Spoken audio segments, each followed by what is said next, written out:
இப்போ புதிய அரசு அமைச்சர்களும் நடக்கிற முதல் காலகட்டத்தில் பொறுப்பு அமைச்சர் போட்டிருக்காங்க, அவங்களுக்கு தான் மாவட்ட சத்தியம் தெரியல. சத்தியம் இல்லை, பொதுவாக அமைச்சர்கள் வந்து திசா கமிட்டி கூட்டங்களில் கலந்துக்கிறது இல்லை. அமைச்சர்கள் நடக்கிறப்ப வந்து அமைச்சர்கள் வந்து ஒரு ஆய்வு கூட்டத்தை தனியாக நடத்துவாங்க.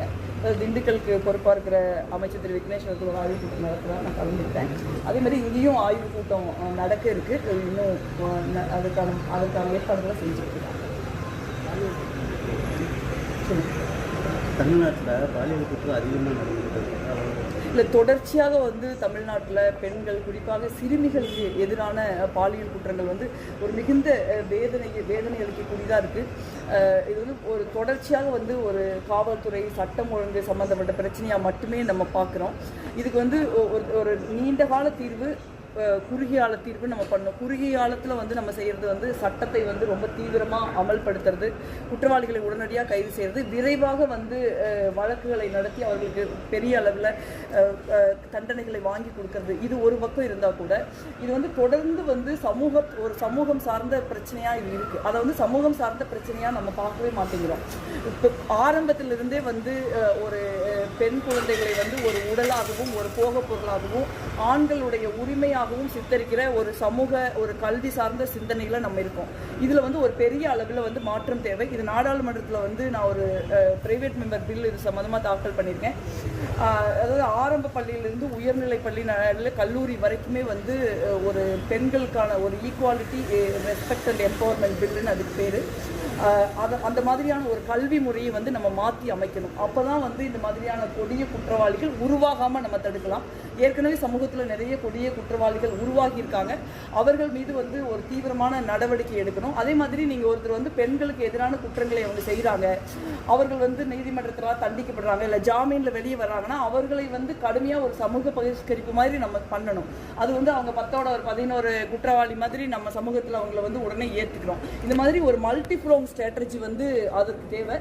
அது சிங்கப்பெண் அதிரடிப்படைங்கிறது வந்து ஒரு பெண்களுக்கு ஒரு நம்பிக்கை அளிக்கக்கூடிய ஒரு விஷயமா நான் பார்க்குறேன். ஆனால் அது மட்டுமே ஒரு பிரச்சனையை தீர்த்துறாது. அது மண்ணுக்கு முதலமைச்சர் அவர்களும் அந்த விழாவில் வந்து குறிப்பிட்டிருக்காங்க. இது சமூகம் சார்ந்த ஒரு பிரச்சனை. இது ஒரு சமூக ரீதியாக நம்ம நடவடிக்கை எடுக்கணும். தமிழ்நாட்டிற்கும் பாஜக ஆளுகிற மாநிலங்களுக்கு என்ன வித்தியாசம் அப்படின்னா, நீங்கள் பாஜக ஆளுகிற பல மாநிலங்களில் குற்றவாளிகள் பாஜகவை சேர்ந்தவர்களாகவே நிறைய பேர் MP MLAs எல்லாம் இருக்காங்க. அப்போ வந்து குற்றவாளிகள் யாராக இருந்தால் என்ன, அவன் பெண்களுக்கு எதிராக குற்றம் செஞ்சவங்க தான். அவங்க ஒரு கட்சி, ஒரு சமூகம், ஒரு இனத்தை சேர்ந்தவங்க நம்ம பார்க்க முடியாது. அவர்கள் மீது கடும் நடவடிக்கை எடுக்கிறதுக்கு பதிலாக அவங்களை காப்பாற்றுறாங்க. பட் தமிழ்நாட்டில் எந்த கட்சி ஆட்சியில் இருந்தாலும் அப்படி இல்லாமல் வந்து காவல்துறை ஒரு உறுதியான நடவடிக்கையை வந்து எடுக்குது. அதை வந்து அவங்க தீவிரப்படுத்தணும். அதே நேரத்தில் இந்த மாதிரி சமூகம் சார்ந்த பெண்களுக்கு எதிரான குற்றங்களை குறைக்கிறதுக்கு ஒரு நீண்ட கால திட்டங்களையும் நம்ம மேற்கொள்ளணும்னு நான் நினைக்கிறேன். நான் நினைக்கிறேன் காவல்துறையில் ஒரு ரிஃபார்ம் தேவைப்படுது. ஒரு சூழல் இருக்குது. நீங்கள் நிறைய பேர் பார்த்தீங்கன்னா இருக்கிறவங்களில் பாதி பேர் வந்து பாதுகாப்புக்கு போயிடுறாங்க. அப்புறம் பாதி பேர் வந்து நீங்கள் சில உயர் அதிகாரிகள் வீட்டில் வேலை செய்கிறாங்கிற ஒரு குற்றச்சாட்டு நீண்ட காலமாக இருக்குது. அது வந்து அரசாங்க தீர்ப்புக்கு, நீதிமன்ற தீர்ப்புக்கு அப்புறமே அதில் ஒரு பெரிய முன்னேற்றம் இல்லை. அதே மாதிரி வந்து அவர்களுக்கும் காவல்துறையில் நிறைய பிரச்சனைகள் இருக்குது. நீங்கள் ஒரு டிபார்ட்மெண்ட் வந்து குற்றத்தை மட்டுமே காலையிலேருந்து ராத்திரி வரைக்கும் கேட்குற ஒரு டிபார்ட்மெண்ட் இருக்குதுன்னா அது காவல்துறை தான். அது சார்ந்த வந்து அவர்களுக்கான ஒரு சப்போர்ட் சிஸ்டம் வந்து கிடையாது. அதனால் ஒரு காவல்துறை ரிஃபார்ம்ஸுங்கிறது வந்து ரொம்ப தேவை. காவல்துறை சீர்திருத்தத்தை பண்ணுறதன் மூலமாக மட்டும்தான் நம்ம வந்து இன்னும் அதிக பேரை வந்து காவல்துறையில் என்ரோல் பண்ண முடியும். அதற்கு ஒரு இன்ஃப்ராஸ்ட்ரக்சர், ஒரு நிதி கட்டமைப்பும் தேவைப்படுது. நிச்சயமாக இந்த தமிழ்நாடு அரசாங்கம் அதை முன்னெடுப்பாங்கன்னு நான் நினைக்கிறேன். தமிழ்நாட்டில் அதேமாதிரி மின்வெட்டு வந்து அதிகமாக இருக்குது. கரூரில் வந்து பார்த்தீங்கன்னா 1 மணி நேரத்துக்கு ஒர்க்கு, 1/2 மணி நேரத்துக்கு ஒர்க்கு. இல்லை, மின்வெட்டு நிச்சயமாக அதிகமாக இருக்குது. நிச்சயமாக எல்லாரையும் மின்வெட்டு பாதிச்சிருக்கு. குறிப்பாக படிக்கிறவங்களை அது பாதிச்சிருக்கு. ஆனால் அதே நேரத்தில் வந்து மின்வெட்டு வந்து இந்த 30 நாட்களில் உருவான மின்வெட்டு அல்லங்கிறதையும் நம்ம புரிஞ்சுக்கணும். ஒரு நீண்ட காலமாக வந்து மின்வெட்டுக்கான பிரச்சனைகள் தமிழ்நாட்டில் இருக்குது. அதில் நிறைய கடந்த திமுக ஆட்சியிலையும் அவங்க நிறைய வந்து உள்கட்டமைப்பு திட்டங்களை மின்சாரத்துக்காக உருவாக்கியிருக்காங்க. அதில் சில மின் கட்டமைப்பு திட்டங்கள் இன்னும் வந்து மின்சார உற்பத்தியை தொடங்கலை. இன்றைக்கி மீட்டிங்கில் கூட சொன்னாங்க. அதே மாதிரி வந்து தமிழ்நாடு வந்து சோலாருக்கு மாறணும். ஏன்னா இப்போ வந்து ஒன்றிய அரசாங்கத்தோட நமக்கு எவ்வளவு வேறுபாடுகள் இருந்தாலும் அந்த சூரிய சக்தி மின் திட்டம் ஒரு நல்ல திட்டம் நான் நினைக்கிறேன். அதுக்கு வந்து போதுமான அளவுக்கு வந்து சப்சிடி கொடுக்குறாங்க. ஓரளவுக்கு நடுத்தர குடும்பத்தை சேர்ந்தவர்களால் வந்து அந்த சோலார் சக்தி மின் இணைப்பு போட முடியும். நீங்கள் வந்து ஒரு வருஷத்துக்கோ இல்லை 2 வருஷத்துக்கோ நம்ம எவ்வளோ மின் கட்டணம் கட்டுறோம்னு பார்த்தோம்னா அந்த மின் கட்டணத்துக்கான நிதி தான் வந்து சோலாருக்கு செலவாகுது. அது இல்லாமல் 30 நாட்களுக்குள்ள சப்சிடியை உறுதி செய்கிறாங்க. அதனால் நிறைய இடங்களில் வந்து நீங்கள் சோலார் மின்சாரம் வந்து நீங்கள் 1 மெகாவாட் 2 மெகாவாட் அளவுக்கு போடுறாங்க.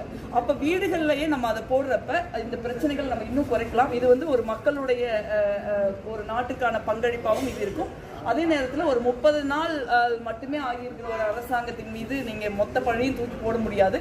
அவர்களுக்கும் ஒரு டைம் கொடுக்கணும். நீங்கள் அவங்க என்ன பிரச்சனை, ஒரு தமிழ்நாட்டிலேயே வந்து ரொம்ப ஒரு மோசமான லாஸ் மேக்கிங் டிபார்ட்மெண்ட்னா வந்து எந்த கவர்மெண்ட் ஆட்சியில் இருந்தாலும் அது வந்து இபி தான்.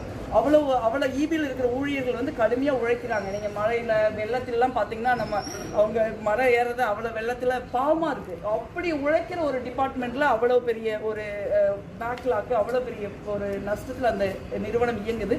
ஸோ இதை வந்து தொடர்ச்சியான அரசாங்கம் ரிஃபார்ம் பண்ணியிருக்காங்க. இந்த அரசாங்கம் பண்ணுவாங்க. அதுக்கு அவங்களுக்கு ஒரு டைம் கொடுக்கணும்னு நான் நினைக்கிறேன். கடந்த ஆட்சி காலத்தில் கூட இந்த அளவுக்கு மின்வெட்டு ஏற்படல. இப்போ 1 மாத அளவில் இவ்வளோ மின்வெட்டுகள் வந்து சென்னையில் ஏற்பட்டிருக்கு. அதே மாதிரி தமிழகத்தில் பல்வேறு இடங்களில் மின்வெட்டு ஏற்படுதுங்கிறது தான் மக்களோட கேள்வியாக இருக்குது. அது என்னன்னு பார்க்கணும். இப்போ நீங்கள் சில நேரங்களில் வந்து நீங்கள் மின்வெட்டு நடக்கிறப்ப நீங்கள் ஒரு குறிப்பிட்ட யூனிட் வந்து மின்சார பற்றாக்குறை இருக்கலாம். ஏதோ ஒரு காரணங்களால ஒரே நேரத்தில் 2-3 யூனிட் வந்து செயல்படாமல் இருக்கலாம். அதனால மின் உற்பத்தி குறைஞ்சிருக்கலாம். கோடை காலம்ங்கிறதுனால நம்ம மின்சாரத்தை வந்து அதிகமாக பயன்படுத்தக்கூடிய ஒரு சூழல் இருக்கு.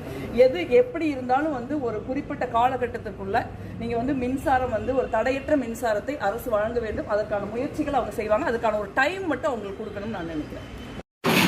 கரூர் மாவட்ட திஷா தலைமையேற்று நடத்த வருகை புரிந்திருக்கும் மாண்புமிகு பாராளுமன்ற உறுப்பினர் அவர்களுக்கும் மாண்புமிகு கரூர் சட்டமன்ற உறுப்பினர் அவர்களுக்கும் மற்றும் இந்த கூட்டத்திலே பங்கேற்க வந்திருக்கும் அனைத்து அரசு அலுவலர்களுக்கும் சட்டமன்ற தேர்தலுக்கு நான் மாவட்ட ஆட்சியராக பொறுப்பேற்ற பின்னும் முதல் முறையாக இந்த கூட்டம் நடக்கிறது.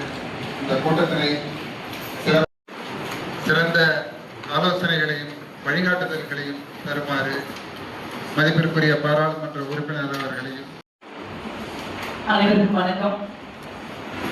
நமது மாவட்டத்திற்கு புதிதாக மாவட்ட ஆட்சித்தலைவராக அவர்களையும் கரூர் சட்டமன்ற உறுப்பினர் அன்பிற்குரிய அண்ணன் விஜயபாஸ்கர் அவர்களையும் மற்றும் உள்ள பிடி டிஆர்டிஓ குழு உறுப்பினர்களையும் வருக என வரவேற்கிறேன். மாவட்ட ஆட்சித்தலைவர் ஒரு நீண்ட அனுபவத்தோடு கரூர் மாவட்டத்திற்கு ஆட்சித்தலைவராக வந்திருக்கிறார்கள். அவருடைய அனுபவம் அதே மாதிரி ஒரு குறுகிய சில நாட்கள் தான் அவரோட நாம் பணியாற்றிருக்கேன். இருந்தாலும் வந்து ஒரு நிறைவாக பணியாற்ற முடியும், மகிழ்ச்சி அளிக்கிறது. நம்ம மாவட்டத்தை பொறுத்த வரைக்கும் நிறைய திட்டங்கள்ல, குறிப்பாக சுயோதவி குழுக்கள் மாதிரி நிறைய திட்டங்கள்ல கரூர் மாவட்டம் வந்து முன்னிலையில் இருக்கு. அதுக்கெல்லாம் நீங்க கடுமையா முகாம்கள் நடந்துகிட்டே இருக்குது. ஒரு முகாம் மாத்தி இன்னொரு முகாம், அதெல்லாம் நிறைய வந்து நேரமே இல்லைன்னா கூட ஒரு கடுமையாக உழைச்சி நீங்கெல்லாம் தாக்கு பிடிச்சி சிறப்பான வர இருக்கு, வந்துகிட்டு இருக்கு. ஒரு சிறப்பான ஒரு ஆட்சியை, ஒரு நேர்மறையான ஒரு வெளிப்படையான ஆட்சியை கொடுக்கணும்னு மாண்புமிகு முதலமைச்சர் அவர்கள் நினைக்கிற முடிக்கிற நம்பிக்கை இருக்கு. இதற்கு முன்பும் கரூர் மாவட்டத்தில் கடந்த அரசாங்கத்திலையும் பல்வேறு சிறப்பான திட்டங்களை கொடுத்திருக்காங்க. இந்த முறையும் அது மாதிரி பல்வேறு சிறப்பான திட்டங்களை நாம் கேட்டு பெற வேண்டும். சில முக்கியமான திட்டங்கள் நான் நேரத்தில் மாவட்ட ஆட்சித்தலைவர்களோட அது சம்பந்தமா கலந்துரையாடி இருக்கிறேன். சில முக்கியமான திட்டங்களும் வந்து பல்வேறு பணிகளையும் அந்தந்த குவார்டர்ல நம்ம முடிக்கணும். அதுக்குண்டான ஒரு டேஷ்போர்ட் போடலாம்னு யோசிச்சிருக்கேன். அதை நான் மீட்டிங்கோட இறுதியில சொல்றேன். மீண்டும் ஒரு முறை அனைவரையும் வருக.